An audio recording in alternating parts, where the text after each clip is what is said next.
This land we call home has a rich and varied history stretching back thousands of years. But hidden below the surface are some amazing treasures just waiting to be found. Oh my gosh, that's insane. That's really cool. So each year across the country, archaeologists dig underground and dive underwater, searching for fresh discoveries. The most amazing thing in British archaeology. Uncovering traces of ancient lives. Somebody's pride and joy, I'm sure.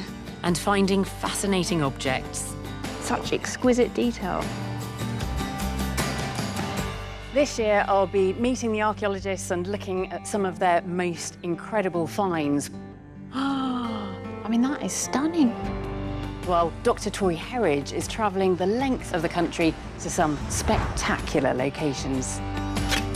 Where I'll be dropping in on some of this year's most fascinating digs. Oh my gosh, can you see that? It's just brilliant. Oh my goodness.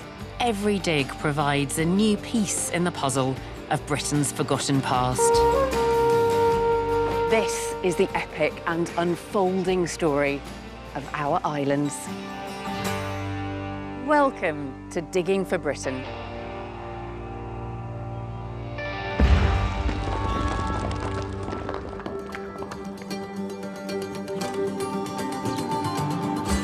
This week on Digging for Britain, in Norfolk, archaeologists find a mysterious block containing metal. I don't know. I mean, I like the design of it. And a CT scan Look at that. reveals a once-in-a-lifetime find. The most amazing thing I've ever seen in British archaeology. In Kent, Tori investigates an Iron Age settlement on top of the White Cliffs. This gold coin is right on that era of Julius Caesar's crossing. And discovers a tribe that seemed quite Roman long before Britain became part of the empire. The Romans haven't conquered, but their culture has. And we go behind the scenes Morning all, let's do the morning brief then. at one of the largest and most complex archaeological excavations in British history. I have never seen anything like this. I mean, I've got goosebumps. Phenomenal.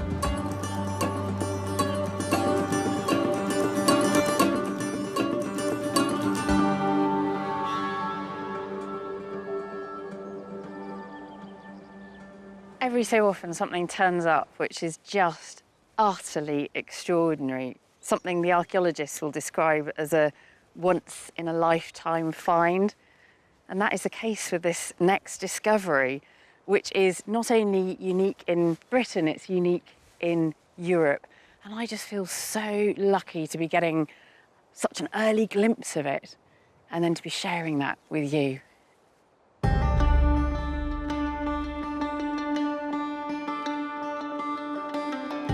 We're heading to a location which is 20 miles outside Thetford. Earlier this year, a team from Pre-Construct Archaeology were carrying out a routine excavation in advance of construction of a new housing development. 2,000 years ago, this was the territory of the Iceni tribe. They lived here during the Iron Age.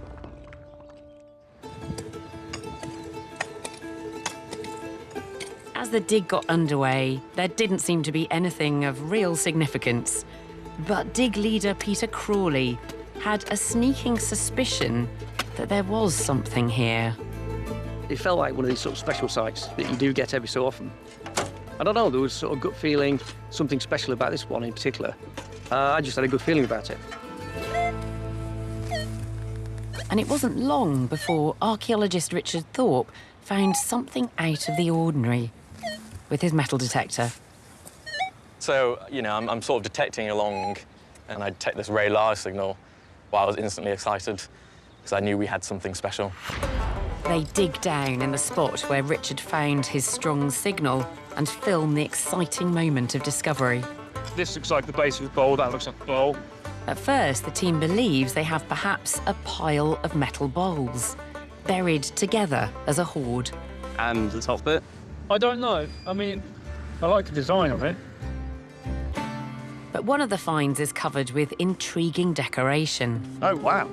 Oh my God. That's obviously going to be a separate thing. I have no... Oh, do you think it's one of those plans? Like a carnix. Yeah. Oh my God. It's possible. The team are excited about this possibility.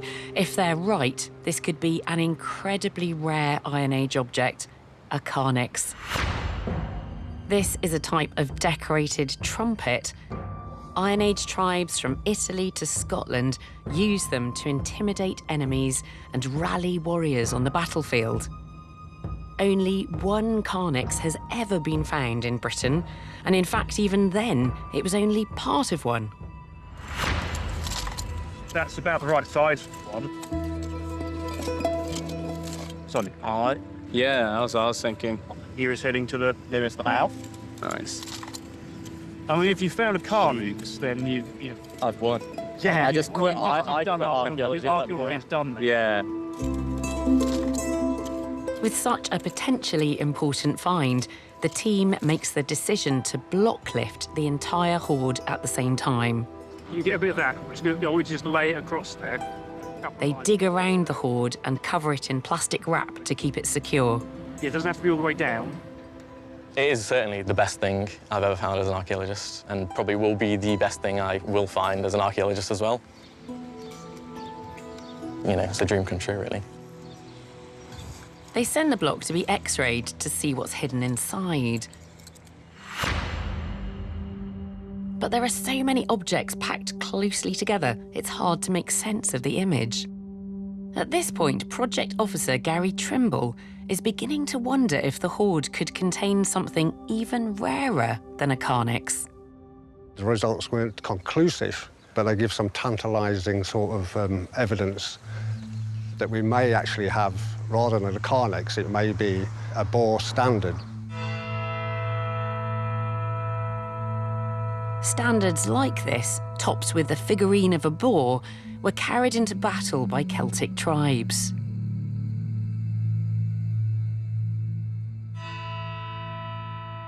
We've got a quandary. Is it a carnax, or could it be another object of Iron Age date, a boar standard? If it does turn out to be a carnix, it'll be a really significant find, and these are extraordinarily rare.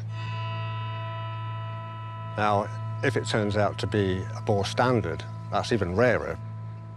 To find out which of these two exceptionally rare objects they're dealing with, the team turns to more advanced imaging, taking the block to a local hospital for an out-of-hours CT scan. And they film the moment as the exciting results emerge. I love modern technology because it's just started working. Oh, look at that. That is absolutely exceptional. What is that thing? This thing here? Yes, look.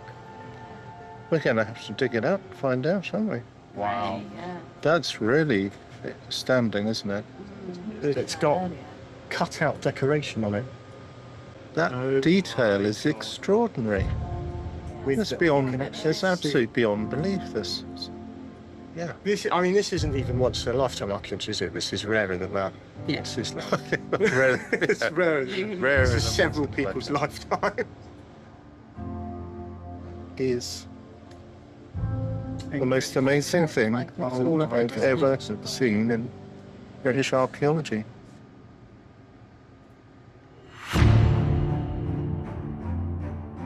The CT scan reveals the mystery object is a boar standard, the very first one ever found in Britain. But there was more.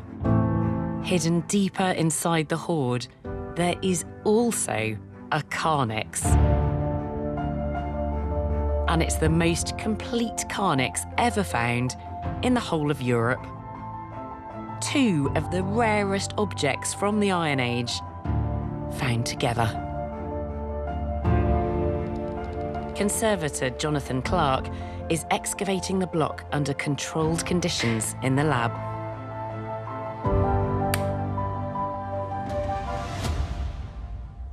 So these are the objects that have been removed so far from the block. We've got multiple shield bosses, some of which were stacked on top of each other. But then, of course, we have the bore standard here, which you can see this wonderful-looking boar's head. And I don't know whether you can make out a tusk at the end here with his lovely snout here, and wonderful curled designs surrounding the mouth here. And the eye would have had something in there, possibly an organic material or a dissimilar metal, so it really would have stood out again on this shiny copper alloy object. Jonathan has carefully extracted the bore standard from the hoard. But there's still a lot of work to do on the Carnix. What we've got here is the bell of the Carnix, which goes from its neck all the way around here with a crest on its back, which has got this openwork decoration in it. The Carnix itself is kind of in this roaring, open-mouthed state here, and with the top jaw and the bottom here. And here we've got the wonderful little eye just visible there, which is remarkable survival. And you can even see along here the sort of serrated edge of its open mouth. As soon as you see it, you can't help kind of being not only impressed with it, but kind of charmed by it at the same time. The Carnix is made from extremely thin sheets of metal, which have become very brittle after 2,000 years in the ground. You can see a large fissure and crack going along the bell of the Carnix there, which is a really good way of seeing quite how thin the metalwork is. It can be quite a pressured task. You're aware of the risks at all times. This is the most complete Carnix ever found, with the pipe, mouthpiece and bell all uniquely intact.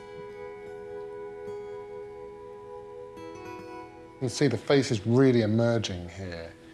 You can see a ridge, the sort of brow of its eye here. We're really getting a sense of the Carnix's face, really. You can't help but kind of stare at its eye when you're working on it, kind of looking face to face with it. To think that it was a musical instrument just adds this layer to it, it really does. It wasn't just decorative, it had life and screamed and made noise. In the 1st century BCE, the writer Diodorus Siculus wrote that the Carnix produced a harsh sound which suits the tumult of war. We're in the early days of this excavation and have so much to discover and find out about it. The work's sort of only just begun, really. The micro-excavation will take another 4 weeks. So in the meantime, I've invited archaeologist Gary Trimble and Carnix expert Fraser Hunter to the Digging for Britain tent, and they've brought a modern reconstruction of one of these trumpets. Fraser, Gary. Hello. I mean, this is one of these once-in-a-lifetime discoveries, surely. There's not many of these that have turned up. Absolutely not, no. We have our fair share of hoards in Norfolk, but this is so, so different. Yeah. And really, really, really special. And this is the most complete one in Europe. Yes. I mean, this is astonishing. It is What a astonishing. find. What a find. And you've got the bore standard. Yeah. I mean, what does it represent? What does the bore mean? Do we know? Boars, if you think of what boars do in the wild, you know, it's the strength and the ferocity, but also the cunning. So boars are very fierce animals, to face it, in the hunt. So the symbolism of a boar is a lot about, they say, the strength of it, a very appropriate adversary in battle. This is the CT scan Yeah. we had of the block, the boar's head standard there, and then the shield bosses, some of them stacked within each other, you know, Right. sort of together. And then this is the upper part of the tubing of the Carnix. Just coming around here. Yes. Yeah. And under here, you've got the bell of the Carnix. Hidden under there. Yeah. Yeah. With- So with I mean, that- you've got the whole thing. It looks like it. So this is another first. Yeah. It's the only one where we can be confident the tube ties into the instrument. And You have here. the complete tube bent in half. Got it. And so we can say this is an instrument standing about this kind of height originally. Yeah, It's the yeah. one time we can really say this is the height of a Carnix. And it shows the mouthpiece is in line with the tube. You would play this leaning backwards like that. It Yeah. just confirms that. And do you think these are deliberately placed, or is it just about putting objects in a hole in the ground? No, we're sure it's a votive deposit. You know, this has been put in the ground for the deities, for the gods. And we think it's a deliberate placement of these shield bosses over the bell of the Carnix. In other words, to quieten it down. It really feels like it's shielding the head. It's really Yeah. protecting the head. It's a very careful deposit.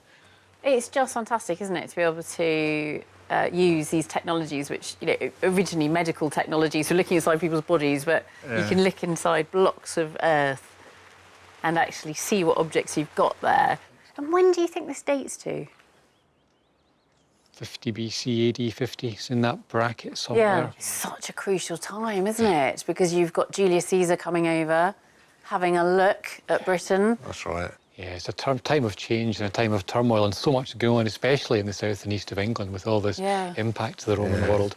Yeah. You know, warfare and military prowess is a key part of that. So the drama of something like the Carnix and a Boer standard in any battle, in any army, showing off with one of those things, these would have been spectacular objects. Yeah, yeah. Looked And this and is sounded very much part of that story, isn't it?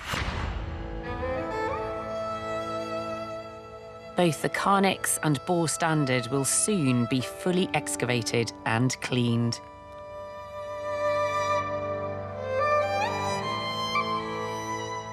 It's incredible to imagine these fearsome beasts towering over an Iron Age army up to 2 or 3 meters in the air, with the Carnix blasting across the battlefield. This is by far the most complete and well-preserved Carnix ever discovered. It adds to our knowledge of these incredible instruments and provides us with an iconic image of the Iron Age.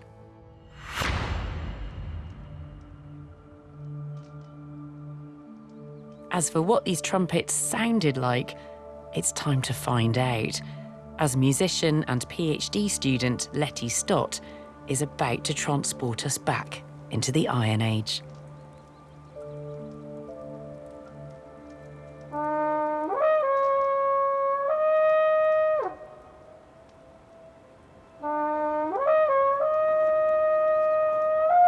It's more tuneful than I thought it would be.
Our next dig is one of the biggest excavations that's ever been carried out in Britain. It allows archaeologists to look at a whole landscape as it changes through time over thousands of years. Now, there are hundreds of archaeologists working on this site, racing to record thousands of finds and features and keeping pace with a complex construction project. We're heading to Suffolk and the village of Sizewell, 20 miles east of Ipswich. Here, construction is well underway on the new Sizewell C nuclear power plant. It's one of Britain's biggest infrastructure projects. But before the construction really gets going, archaeologists are on site to explore and record the heritage here.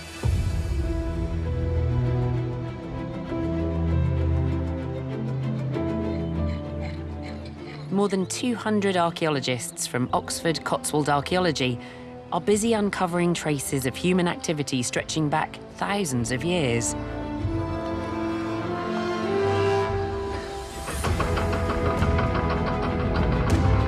Across 70 sites, they're excavating more than 2 million square metres,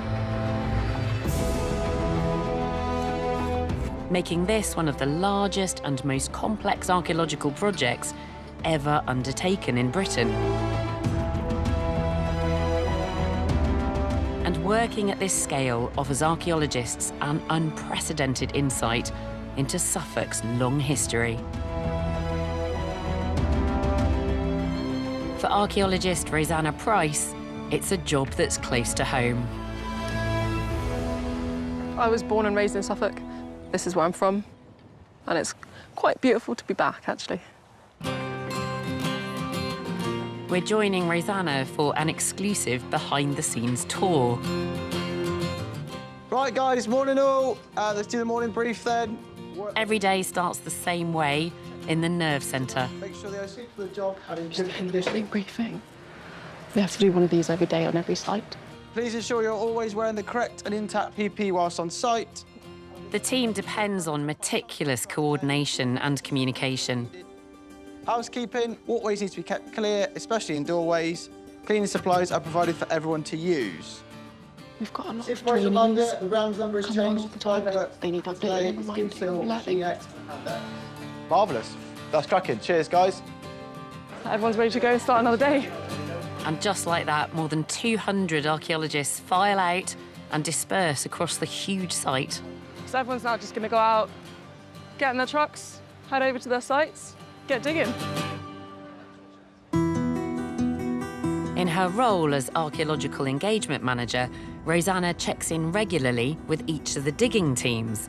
This means she's uniquely positioned to give us an exclusive glimpse of the huge range of discoveries being made here. We've got sort of 20 places to visit in a week, and they are spread across a massive area in Suffolk County. I mean, this is the biggest infrastructure project for a generation. Rosanna's first stop is at a site uncovering evidence of some of the earliest permanent homes in Suffolk, when people were settling down, swapping hunter-gatherer lifestyles for farming during the Neolithic. Hi, Dan. Archaeologist Dan Pond is leading this area. This is looking different. You finished it? We have finished our post-hole structure now, yeah. It's all good to go.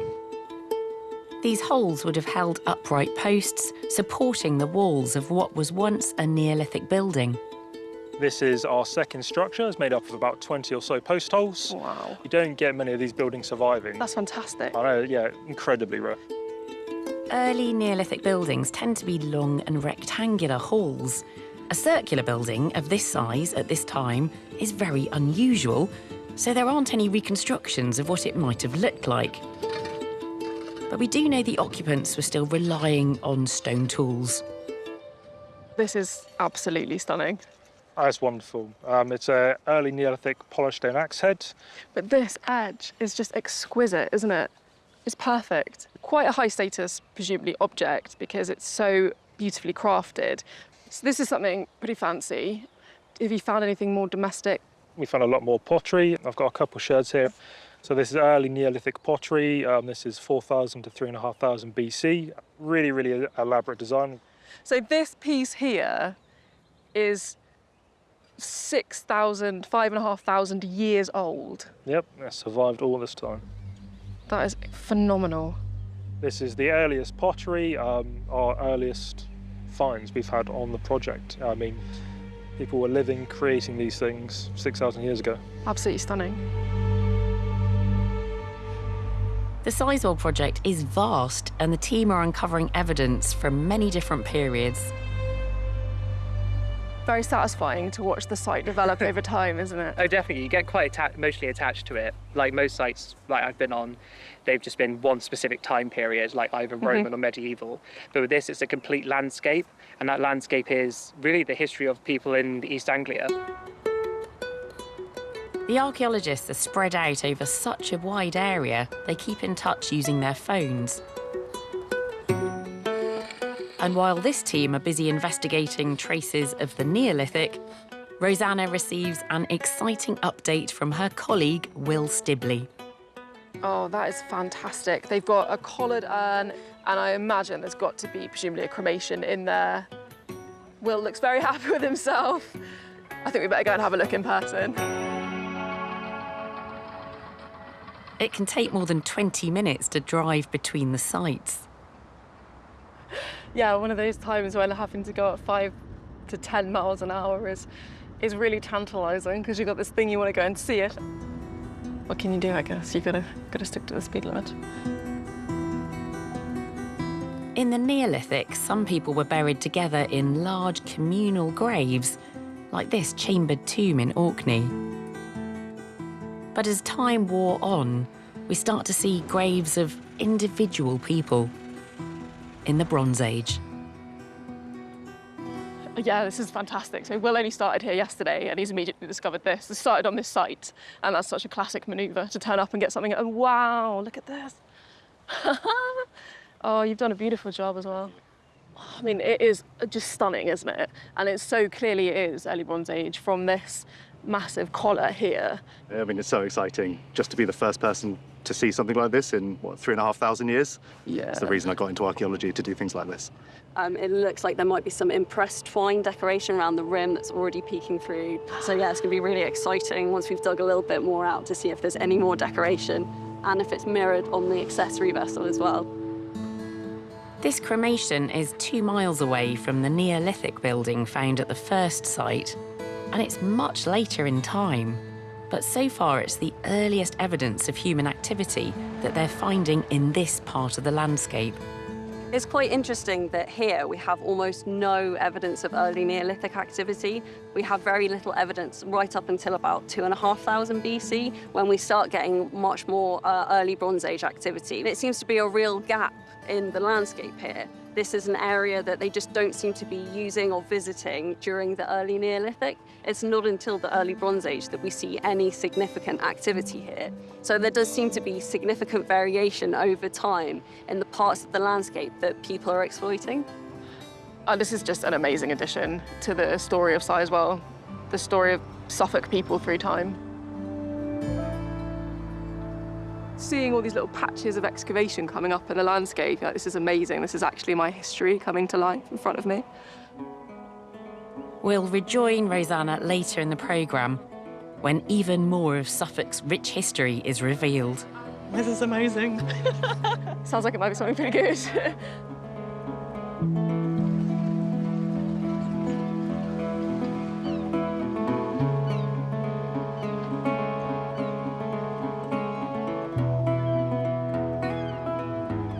The east of Britain has always been the front line between our islands and the continent, sometimes bearing the brunt in times of conflict, at other times benefiting from peaceful connections and commerce. If I can't jump, just push and shove. Throughout the centuries, this proximity to Europe has had a unique impact on the communities that lived here. As our next dig shows, Tori Herridge is heading to Folkestone, 10 miles west of Dover.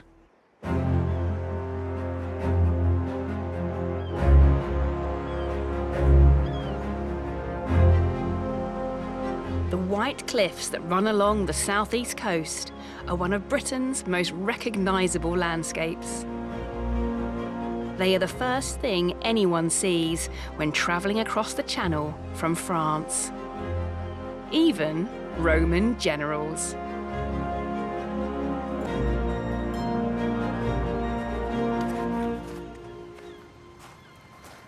It was these white cliffs that Julius Caesar described when he tried but failed to invade the British Isles in 55 BC. He described people at the top there, fiercely ready and waiting to throw rocks down the troops below. But little is known about those defiant people on the cliff tops, who lived here along the south coast of Britain during the Iron Age.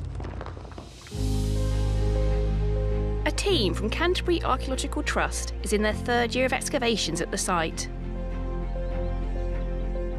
They want to find evidence of this Iron Age community and investigate what their lives and culture were like before the Romans invaded. Geophysical surveys of the cliff tops reveal at least 3 Iron Age roundhouses that once stood right here. Archaeologist Andrew McIntosh is leading the dig. What a view. It's such an amazing view. Often on clear days, you'll see the White Cliffs over in France there as well. Julius Caesar, sort of remarked on, populated Iron Age settlement here, and I think this is probably the settlement that he was talking about when he was looking at these cliffs and seeing how populated it was here.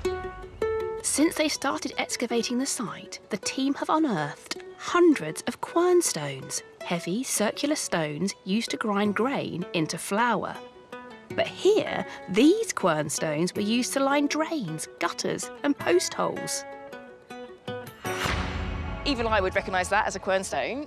So, I mean, this is fairly typical of a late Iron Age rotary quernstone. It's a big, big slab of rock, isn't it? It is. You're turning that round, the weight of it, grinding. Yeah, they're very heavy, so this is one part of 2 stones that would have turned against one another.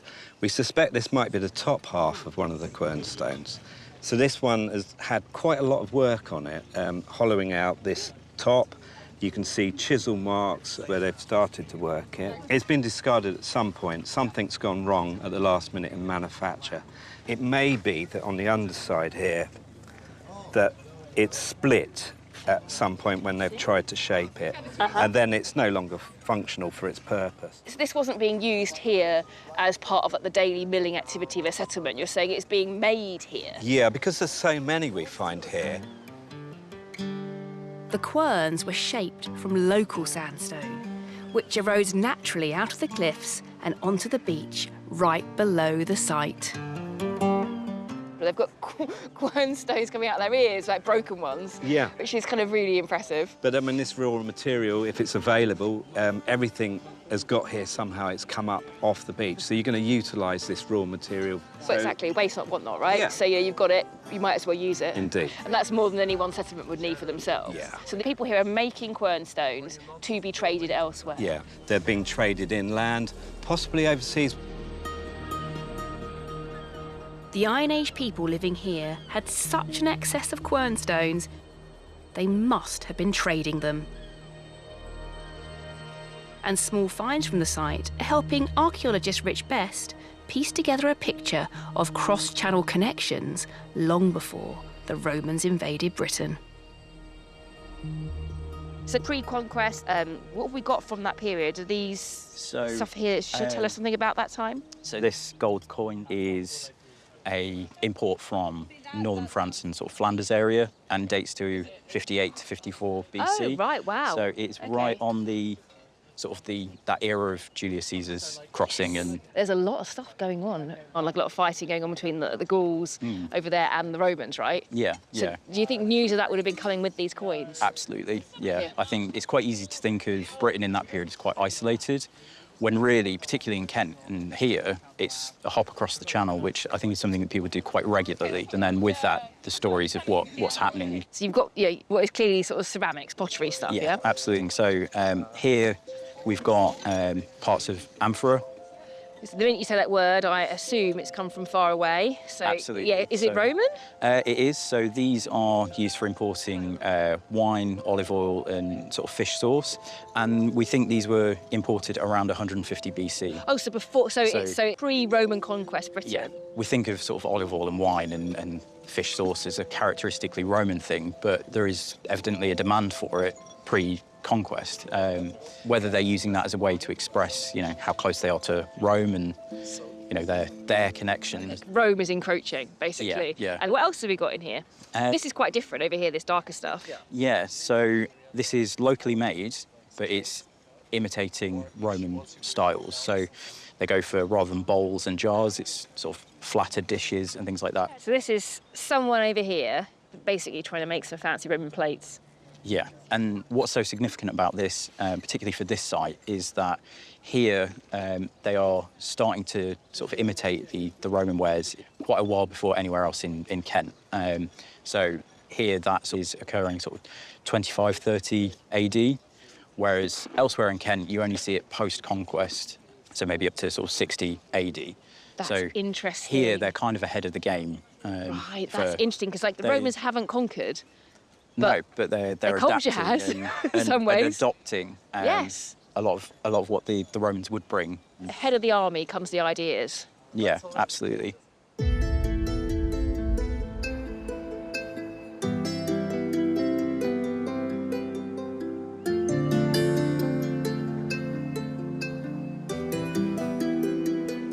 What's being discovered here at this site is quietly rewriting what we know about Iron Age Britain. Yes, there's plenty of evidence of connection across the Channel to ancient Gaul, but there's also something else. There's a tantalising connection to Rome. The people of Kent were enjoying fine wines, fine pottery, but also maybe taking on the ideas of Rome. This part of Britain was Romanising before a Roman soldier even set foot upon British soil. And the beach is lifting me, ash is reaching me, wind is holding me, time is folding me under the trees, down through the lane, onto the path that you came to that day.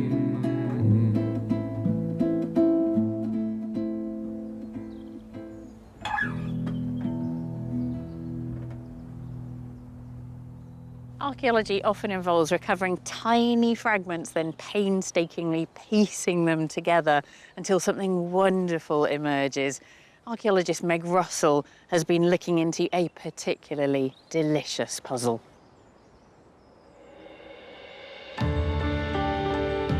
I've come to Museum of London Archaeology's storage warehouse, where today, new discoveries are being made by examining old finds. Back in 2021, a team from Museum of London Archaeology unearthed thousands of tiny fragments of ancient wall plaster. They all came from a commercial building that once stood on the banks of the River Thames during the Roman period.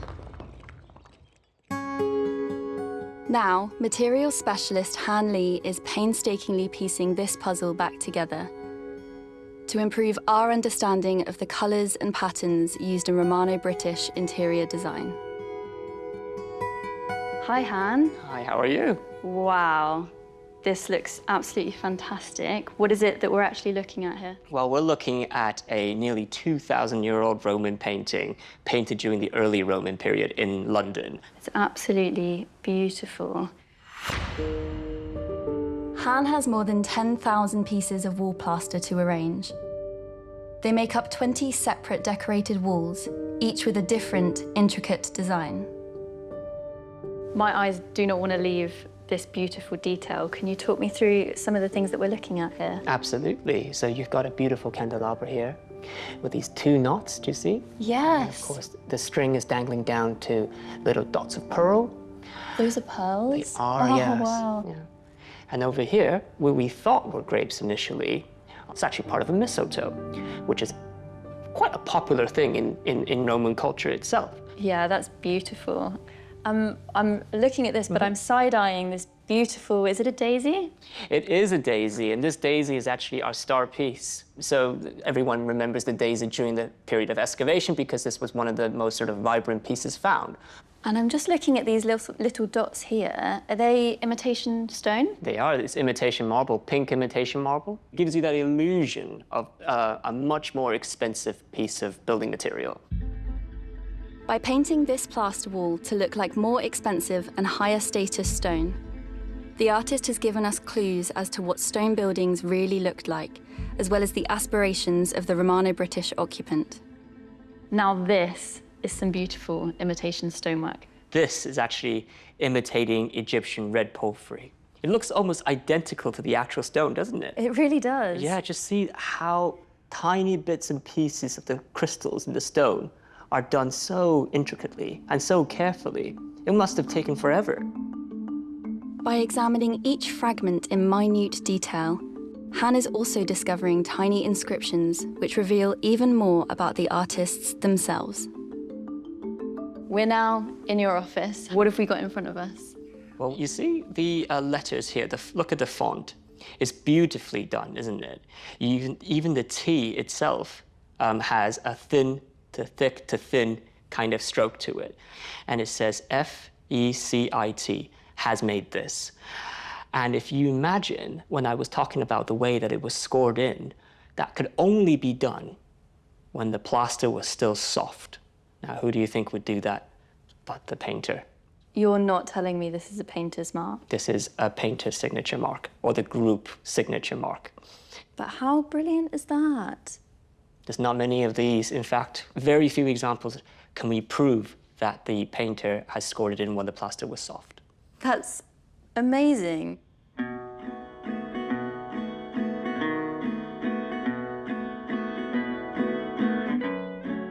What Han and his team have done here is more than conservation, it's transformation.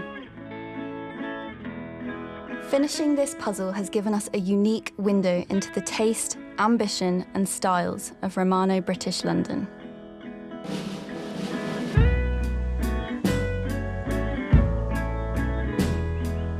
The landscape of Britain's east has changed many times through the centuries. From the draining of marshes in the fens to the arrival of Christianity. But every time a new generation starts changing the landscape, there's the potential that precious traces of the past may be lost.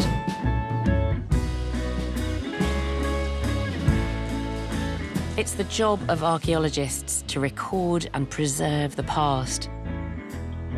And on our next site, that's happening on an unprecedented scale. We're returning to Sizewell, where Rosanna Price is giving us an exclusive glimpse behind the scenes of one of the biggest digs to take place in Britain, offering a fascinating insight into Suffolk's long history.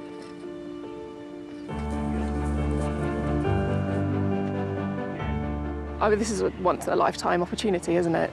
To have this vast project revealing archaeology in Suffolk. We've got everything, the full span.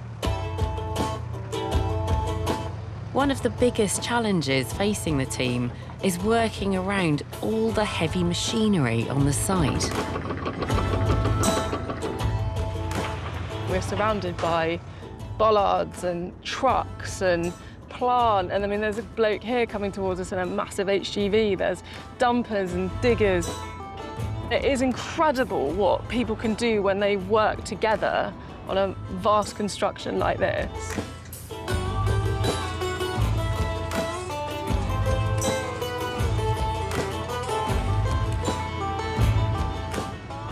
So we're constantly working alongside active and moving plant, one of the main reasons for all the PPE. But you can never forget that you've got a schedule, you are trying to meet a programme, and there's also a great sense of teamwork and collaboration. Here, the team has made an incredible discovery thanks to waterlogged conditions and amazing preservation of timber. This artefact dates to the Iron Age. Hi, Jess. Hello. Wow, that is sensational. I had heard that you had a ladder. Yeah. But you really do. Definitely a real ladder. Yeah. Big plank here, big plank there, and they've bored through this sort of circular rung from one side to the other. Yeah, I mean, at the moment, the idea is that it would have been a big water hole well kind of thing, and they've put a ladder in there to get down to it if the water level was really low. I mean, at the moment, you can see that it's already starting to fill up. This is such a tangible link to the past, isn't it? I mean, yeah. I have never seen anything like this. This is fantastic. What a wonderful find. Local production and manufacture would have been important in the Iron Age. Everyone would have been involved with craft in some way. But there was some mass production too. And that became supercharged in the Roman period. Naomi. Hi, Rosanna. This is looking a lot clearer than it did when I saw you a couple of weeks ago. Yes, I know. We've revealed the full floor. So this lovely levelled floor, which is lined all the way out both of these flues. So really excited. It's a Roman kiln, and some of the pottery from the last firing has survived inside. So in a very small amount of space right at the bottom of the chamber, it was just chock full of pot, fragments of pot. None of them seem to be in situ or full vessels. But as you can see in our flue, we still have some pot fragments sticking out. Massive bits actually in context in here. Yeah, there's so much of it, which has been amazing and so lovely. This is one of our nicest bits of pot. That's with gorgeous. some lovely decoration. Stunning, isn't it? So we found that all throughout the whole feature. So we know that they've definitely been making that here. Very high quality, probably very expensive. This is really impressive. That's the kind of thing you would have on a table. Yeah. In a fancy Fancy home. Yeah. I mean, that I think was quite uncommon. If we do find other pieces of that around the country, it might have been made in this kiln here. So that's really lovely to see. What a delightful thing to uncover. Mm-hmm. On a vast site like this, it's important to keep track of where everyone is. You've got to go through the security portal. You've got to prove who you are, get your ID out. It's a definite feeling that you're stepping into the Sizewell world. So everybody has to sign in when they get to site, everybody. This is the visitor log, so we know who's here. This is the one that shows that everybody knows where to muster if there's an emergency. And then these two show that you've been briefed for any potential hazards, either in the compound or on site. Right, we're all signed in. We can go and see the archaeology.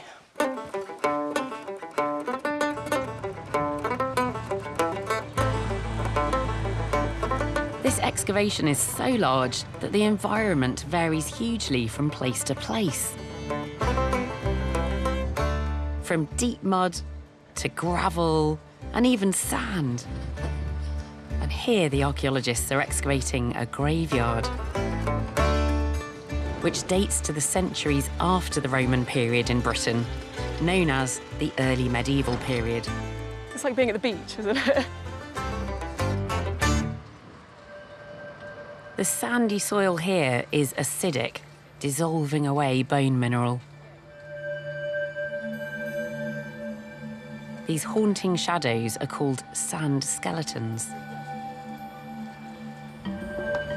Archaeologist Frankie Wildman is leading this excavation. Ah, so this one's really clear. You can see the legs here and the pelvis. Yep, that's it.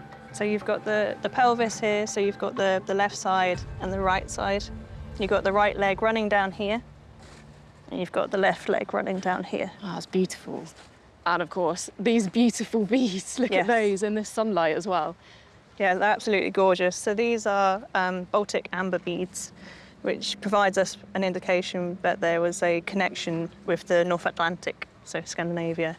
This was a interchangeable point. So you're looking at a west-east grave, which is the precursor to Christianity coming in, but you're also keeping the old ways as well, so having the personal effects with the skeleton as well. So this is why we've got these beautiful beads having been found. Such a poignant connection to this person. All that's surviving in the grave of them is their incredible style. Yes, absolutely. The team are unearthing dozens of sand skeletons. But there's one that dwarfs them all, a horse burial. Ah, wow. That is so much more defined than when I last saw it, isn't it? It's awesome, isn't it? Yeah, well done, Jack. Really cool. We've got the front legs here. Yep. And the hind legs coming round here. And you've just got the shadow of the spine. Yep. You've got enough of that surviving leg to work out the height of this, surely. Yes, so provisionally there's a height of around about 1.4 metres, Okay. which in horse terms is about 13 hands. Oh, a little pony. I mean, Nice. these horse burials certainly, more so than other animals, are seen as companions for the afterlife, so to speak. So more than likely you would have had a grand procession that would have happened to the person next door, and then they would have had the horse laid to rest with that person. And it isn't long before the team discover that the horse wasn't buried on its own. There are human remains here too. This is a very high-status Anglo-Saxon burial. Oh, this is amazing. So we're in the big ring ditch feature, the big grave area, and they've got something sort of this size, and we don't know what material it is yet, but as they're uncovering it, it starts off white, and within sort of 30 seconds of being oxidized, it's turning grey down into black. I mean, immediately on the phone to the specialist to see what it is. It could be silver, guys. Could be silver, could be silver. Which would be right next to... Frankie's just speaking to our specialist back in the office to find out what this might be, how we might treat it immediately. Sounds like it might be something pretty good. What it might mean about the grave, but the most important thing for us right now is to know how to look after it as best we can immediately, because it's clearly changing as soon as it's hitting the air. Freaking cool. Go on, what did they say? And that sounds like silver. Oh, wow. So we've potentially got a small silver artifact. Finding something like this is, I mean, I've got goosebumps. Phenomenal, wow. The grave goods are dissolving before their eyes, but the presence of silver emphasises the status of this burial. To find what could be a princely burial in such a high-status Anglo-Saxon cemetery is nationally significant, internationally significant. And the team here going down in 2.5 centimetre spits to try and catch every bit of information that they possibly can.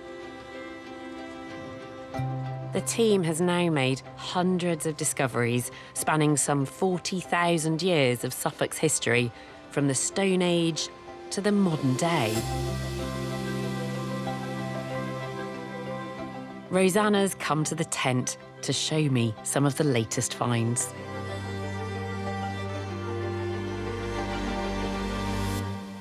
Rosanna, you've got some bits from Sizewell. I mean, it's an enormous site. I can't believe the size of it. The width of the geography and the breadth of time is almost overwhelming, the amount of information that we can take from it and learn and interpret. It's just amazing to be able to see what's happening across the whole landscape like that. I mean, that's the value of these big digs, that you're not just kind of opening up a small area, you're actually able to see what people are doing right across that landscape. Yeah, absolutely. I mean, you would say, well, if you dig a big enough hole, then you'll find something. And we've dug a massive hole and we found everything. Yeah. So you've got some objects to show that depth of time. Yes. So this is about 40,000 years old. This is a Neanderthal hand axe. Isn't that amazing? It is. It's absolutely incredible. I mean, 40,000 years ago takes us back way beyond the peak of the last ice age.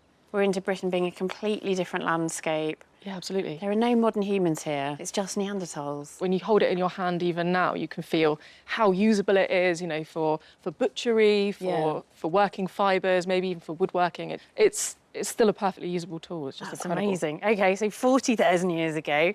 And then actually we're getting relatively close to the present now. Yep, sort of 4000 BC sort of era. Yeah. So these leaf-shaped arrowheads, this one in particular, I just think is just incredible. It's so fine. So fine, so thin, and completely symmetrical. It's kind of shocking to look at things like this and realise that they were such violent items. There's a tension, isn't there, between admiring the beauty of it and then realising actually that is designed to pierce flesh and kill something. Yes. Yeah, yeah. These are a little Iron Age coin hoard. These are so cool as well. There's like the detail on these is exquisite. Oh, wow. Yeah. Yeah. Don't you love it? Isn't it lovely? Little horse. So I can see his front legs there and his back legs there. And then there are some other little details on it. So when does that date to? We think it's about 20 BC to 50 AD, sort of that real transitionary period as the Romans are coming over to Britain. These finds beautifully illustrate how culture changes over the centuries. Iron Age coins give way to Roman brooches.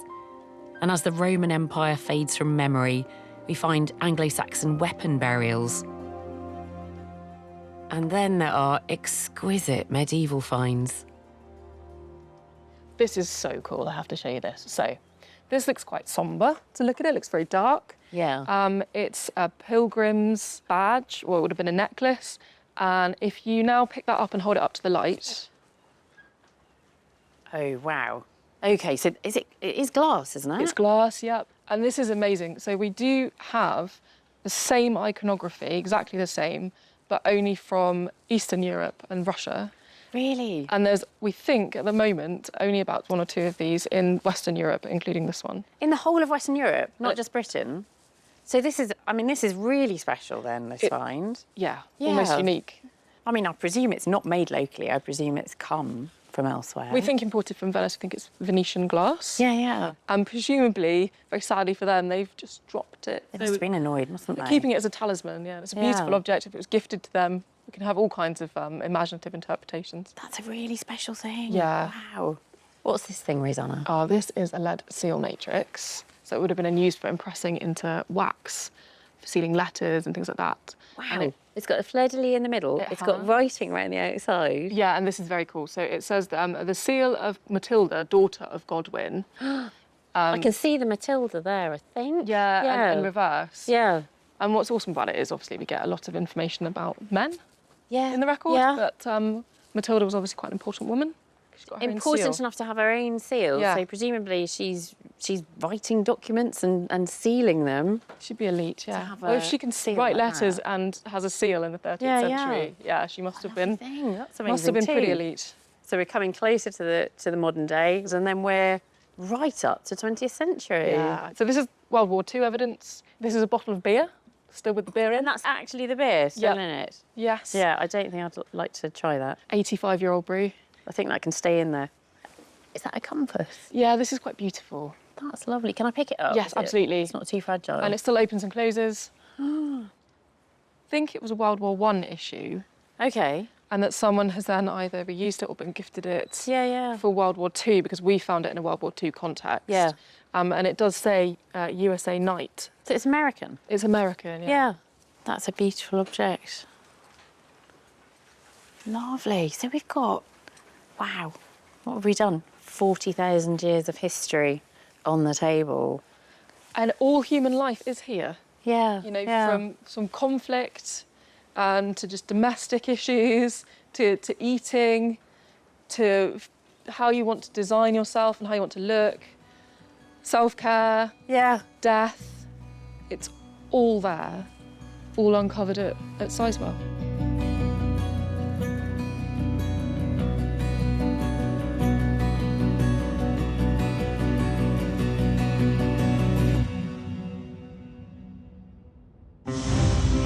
Next time on Digging for Britain, archaeologists in the Cotswolds unearth a unique find. We could see this carved bone object. I've never seen anything like it before. A dig in Oxford teaches us a lesson about students of the past. We actually have a pier, and we're calling it Smoker's Corner, where you would just chuck your clay tobacco pipes. And in Kent, that is a plated gold disc brooch. archaeologists uncover spectacular Anglo-Saxon burials. It's a child with weapons, which is extraordinary. Come and search